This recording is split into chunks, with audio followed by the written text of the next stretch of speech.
নমস্কার বন্ধুরা, আমি আজকে আবার গল্পের ঝুলি নিয়ে বসে পড়েছি। আজকের গল্প বীরবলেরই দিল্লিতে কাক কত। তো গল্পটা আমি এবার শুরু করছি। একদিন সম্রাট আকবর তার রাজধানী দিল্লির প্রাসাদের বারান্দায় বসে বীরবলের সঙ্গে নানা কৌতুককর কথাবার্তা বলছিলেন। এক সময় তিনি বললেন, আচ্ছা বীরবল, তুমি কি বলতে পারো এই দিল্লি শহরে কত কাক আছে? তুমি যেমন কথাবার্তা বলো, তাতে তুমি আমাকে বোঝাতে চাও তুমি যেন সব জানতা মানুষ। তা আমি যা জিজ্ঞেস করলাম তার উত্তর দাও তো দেখি। বীরবল এ প্রশ্নের উত্তর দিতে একটুও বিলম্ব করল না, সঙ্গে সঙ্গেই বলল, এখন দিল্লিতে কাক আছে মোট ৯,৯,৯৯৯টি। এর একটি বেশিও নয়, একটি কমও নয়। বাদশাহ বললেন, এ একেবারে বাজে কথা, এমন সঠিক হিসেব তুমি পেলে কেমন করে? আপনি তো বললেন জাহাপনা আমি সব জানতাম, তাই আমি বলতে পেরেছি।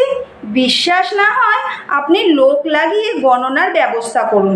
যদি কম বা বেশি হয় তাহলে তাহলে তোমাকে কঠিন শাস্তি দেব।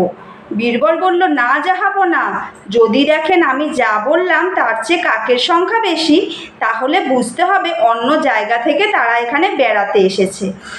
আর কম হলে বুঝতে হবে সেই কাকগুলো অন্যত্র বেড়াতে গেছে। বীরবলের উপস্থিত বুদ্ধি দেখে বাদশাহ খুব খুশি হলেন। বন্ধুরা, কেমন লাগলো একটুখানি আমাকে বলো। এবার আমি বীরবলের আরেকটি গল্প পড়ে শোনাচ্ছি। গল্পটির নাম হলো বড়কে ছোট করা। বাদশাহ একদিন সভাসদদের সঙ্গে গল্প করছিলেন, তাদের মধ্যে বীরবলও ছিল।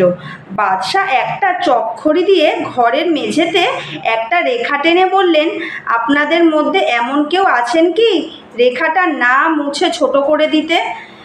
সকলে মাথা চুলকোতে লাগলেন। না মুছে কেমন করে ছোট করা যাবে, তা কি সম্ভব?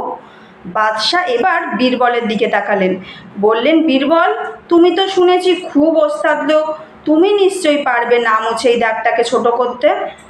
অন্যান্য পারিষদেরা তখন মনে মনে খুব হাসাহাসি করতে লাগলো, আর মনে মনে বলতে লাগলো, এইবার বীরবল বাছাধন জব্দ হবে। কিন্তু বীরবল যখন বলে উঠল, হ্যাঁ জাহাপনা পারবো, তখন সকলে অবাক হয়ে ওর মুখ চাওয়াচাই করতে লাগলো। বীরবল তখন করল কি, বাদশাহ যে দাগটা কেটেছিলেন তার একটু ওপরে ওই দাগের চেয়ে আরও বড় একটা দাগ টেনে বলল, দেখুন মহারাজ, আপনার দাগটা এবার ছোট হয়েছে কি না? বাদশাহ খুব খুশি হলেন বীরবলের বুদ্ধি দেখে। তাহলে দেখেছো তো বন্ধুরা, বীরবলের কত বুদ্ধির গল্প রয়েছে। ছোট ছোট বাচ্চাদের এই গল্পগুলো শোনালে খুব ভালো লাগবে তাদেরকে। তো বন্ধুরা, আমার গল্পগুলো কেমন লাগছে একটু আমাকে কমেন্ট করে জানিও। ভালো লাগলে লাইক কমেন্ট শেয়ার অবশ্যই করে দিয়ে আমার পাশে থাকবেন। তাহলে আজকের মতন টাটা বন্ধুরা।